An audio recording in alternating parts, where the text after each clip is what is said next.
Nightmare is a horror film series that dates back to 1984's A Nightmare on Elm Street. For the two Wes Craven Nightmare movies and the reboot, see Part 1 of the retrospective. 5 sequels appeared from 1985 to 1991, a separate version in 1994, a crossover with Friday the 13th in 2003, and a remake, reboot, whatever in 2010. And in 1988, a horribly bad TV series. In Tobe Hooper's pilot No More Mr. Nice Guy, also the tagline of Craven's shocker flick a year later,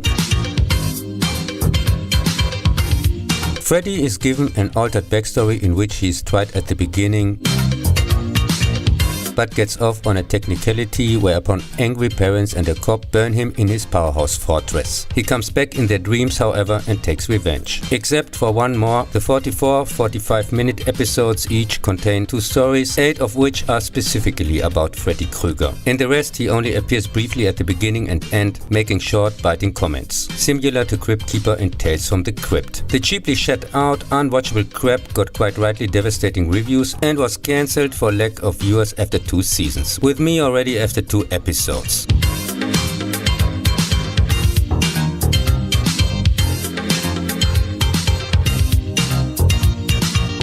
"1985, Freddy's Revenge" continues the story with a completely new cast, kind of. 5 years after the events in 1428 Elm Street, 17-year-old Jesse is plagued by nightmares. He learns with his girlfriend Lisa from the script of Nightmare 1, which was still lying around, of course, from a diary, something about the previous inhabitants and Freddy, who takes more and more possession of him and kills among others his best friend. In the end, Lisa is able to free him from Krueger by expressing her love. Wes Craven had at that time no interest in a sequel, and already felt the end forced by the producer with the reappearance of Freddy as an imposition, since the original Nightmare was intended as a self-contained story. Replacement Jack Shoulders, see also The Hidden, completely out-of-line Nightmare with unmistakably homoerotic subtext,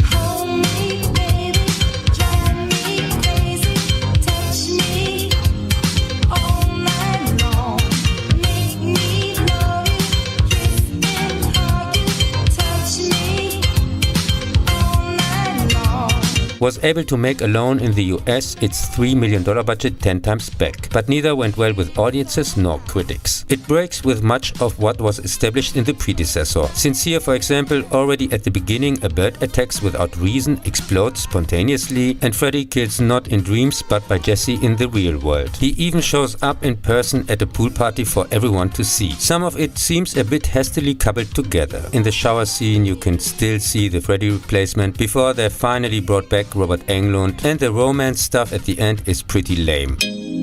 This is where you belong. Don't make me wait too long.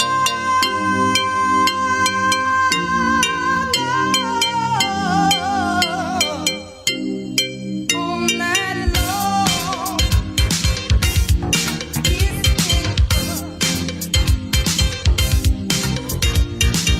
It's still absolutely worth a look due to the relatively serious tone, a fast pace, very good soundtrack, and the creativity in the ingenious practical effects, like crazy bizarre details, the fantastic introductory scene, for me one of the best ever, or Freddy's coming out of Jesse sequence.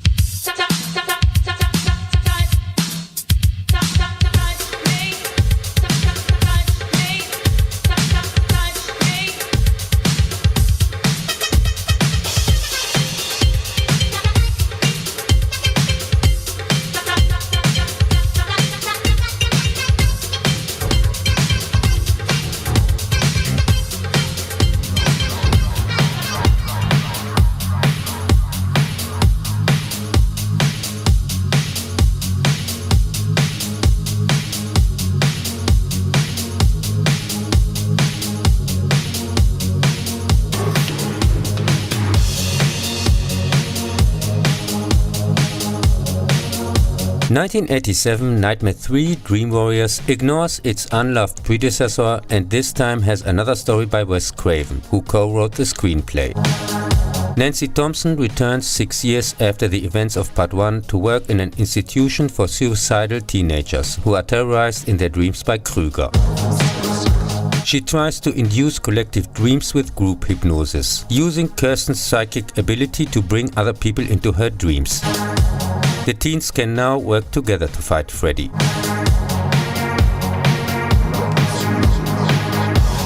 Chuck Russell's extremely successful directorial debut made alone in the US its $4.5 million budget 10 times back. Freddy also gets his infamous dark humor for the first time here, and it is kind of the real start of the series. Compared to Part 1, the tone changed as drastically as it did with Star Trek II or Aliens back then, which went from the rather slow, atmospheric basic concept of the predecessor in favor of serious mass suitability and faster, more action-orientated pace, with extremely interesting, sympathetic characters with whom the audience is able to connect. In addition, Freddy's puns add a light touch of humor to the murders. However, it manages the balance and still remains constantly dark and serious, with a real horror atmosphere until the end. It's my personal favorite of all the Nightmare movies, the only one besides the original that doesn't feature Freddy in some cameo without his mask, and also the last really good one of the series.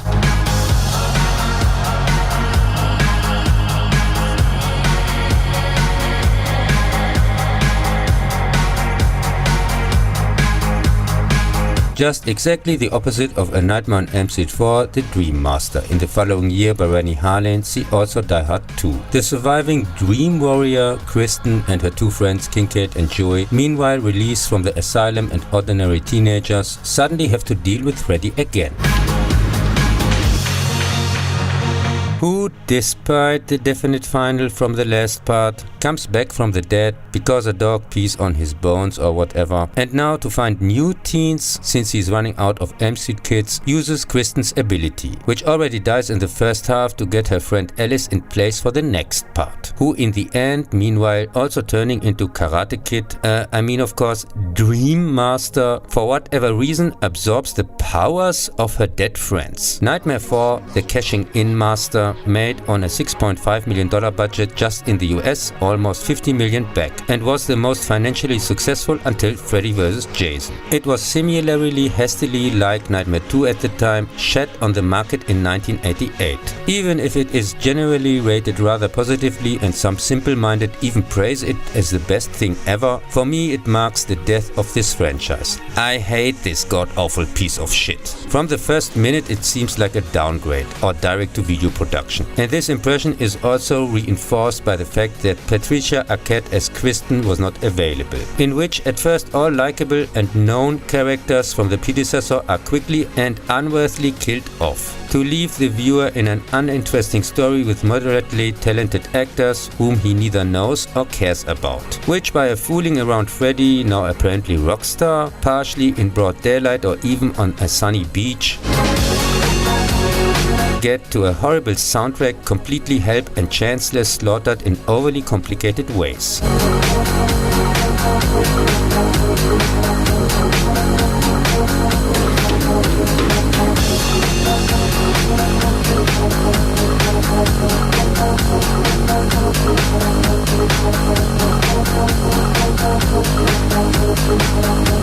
Because a bit more serious and darker and therefore a bit more bearable, but still the opposite of good, so instead of plague only cancer, is A Nightmare on Elm Street 5 The Dream Child by Stephen Hopkins, see also Predator 2, which continues Part 4. It begins with Freddy's procreation legend, in which nun Amanda Kruger is accidentally locked up with a horde of mental patients, as mentioned in Nightmare 3. Alice is now married and living a normal life again. This changes when she becomes pregnant, as Freddy now wants to return through the dreams of her unborn child. In her dreams, Alice also meets her unborn son Jacob. Freddy tries to manipulate the child to win him over, which of course doesn't work, and Jacob ends up helping his mother to kill him and disappears, much like this franchise. Nightmare 5, The Trauma, no joke, it's seriously called that in Germany, like its predecessor, was also hastily rushed to market a year after the last one. This time, however, the math didn't really add up, and it couldn't even triple the $8 million budget budget worldwide back. So it still made some profit, but is only later undercut by Wes Craven's new Nightmare. Even if it's from my point of view not quite as bad as Nightmare 4, the franchise killer, which movie was Freddy, thanks to that, still degenerated to an embarrassing joke figure, with which of course nobody can be lured to the cinema. The visually somewhat more respectable fifth part uses surrealistic images and at least tries, though admittedly unsuccessfully with a far too complicated story and the usual uninteresting characters, to become more serious again and create an eerie atmosphere. This of course didn't go well with the MTV Freddy fans of the last music video, while those of serious horror didn't even show up in the cinema, and like me only saw it later on video, if at all.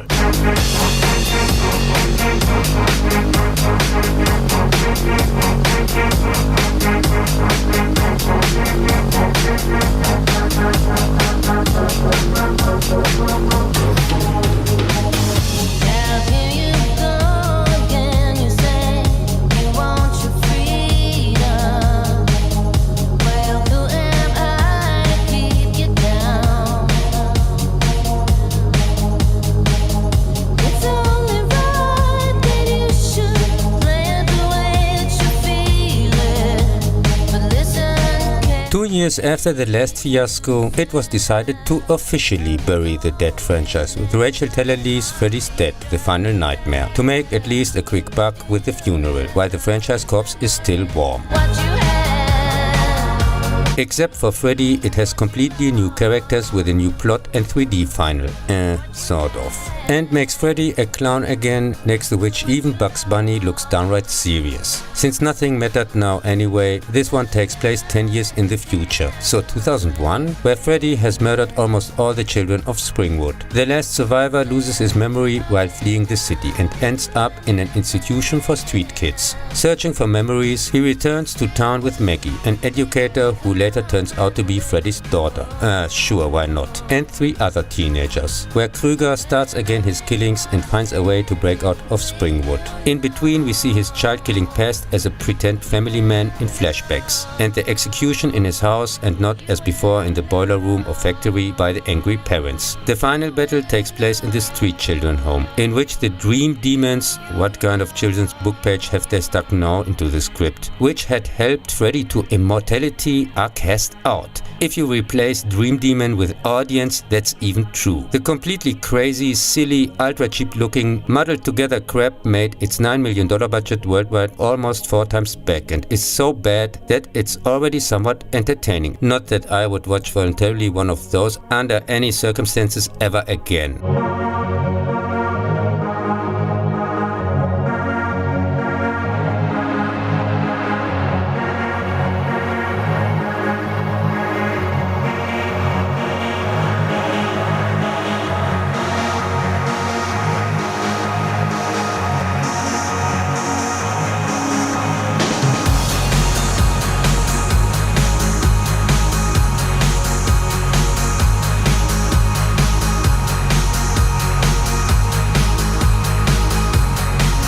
That's not the case with Freddy vs. Jason in 2003 by Ronnie Yu. See also Bride of Chucky. In the crossover of Nightmare and Friday the 13th, Freddy, since forgotten, literally burns in hell.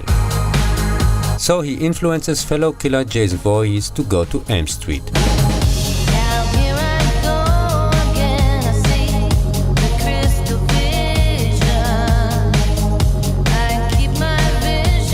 Quickly, Krüger is suspected for the new murders, who that way returns to the dreams of the kids.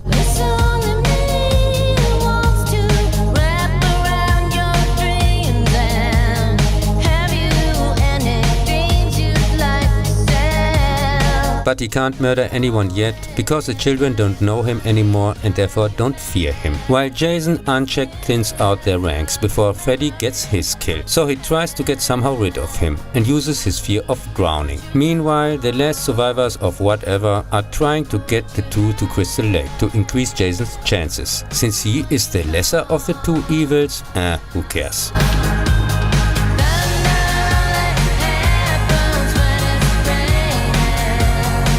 Nightmare 8, Freddy Takes on Jason, made its $30 million budget almost 4 times back and divided fans and critics. in which the reactions are very far apart, since he ended both at the time by their last entries almost destroyed to the point of irrelevance fading away franchises on a high note. However, as a standalone it does not work, since only hardcore fans of both series are able to tell what the hell is going on. Besides, it pulls a lot out of its ass. Out of Freddy's head, of course. Like, people have to remember Freddy so he can kill? Since when?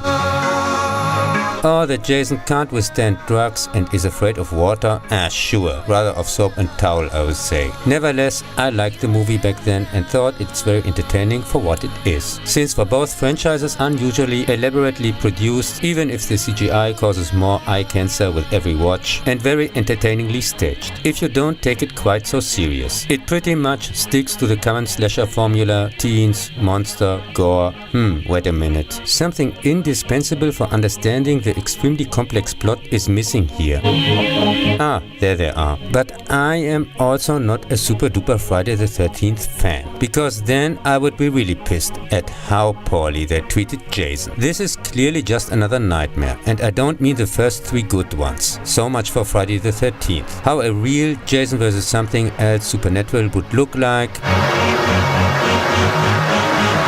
we already had in 1988 with Friday the 13th Part 7.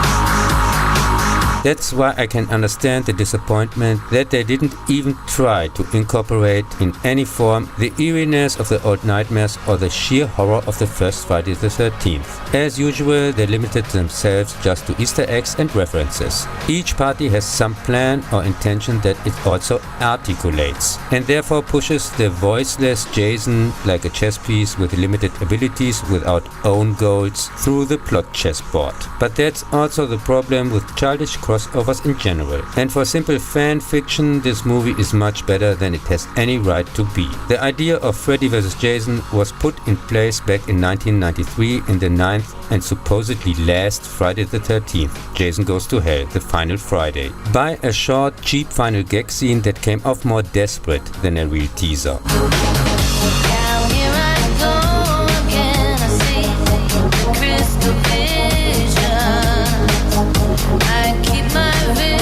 And circulated for years similarly, thanks to the final scene in 1990's Predator 2, which became Alien vs. Predator in 2004, as a myth that hardly anyone actually took seriously, especially considering how bad and unpopular Freddy's final was. And even that was still Citizen Kane and high art compared to Jason and the franchise Goes to Hell, which not even the very hardest Friday the 13th cult followers defend with a serious face. Even Jason Voorhees was so embarrassed that he distanced himself from it to such an extent with new identity as Jason X not only left his city or the country, but directly with the first available flight, the entire planet.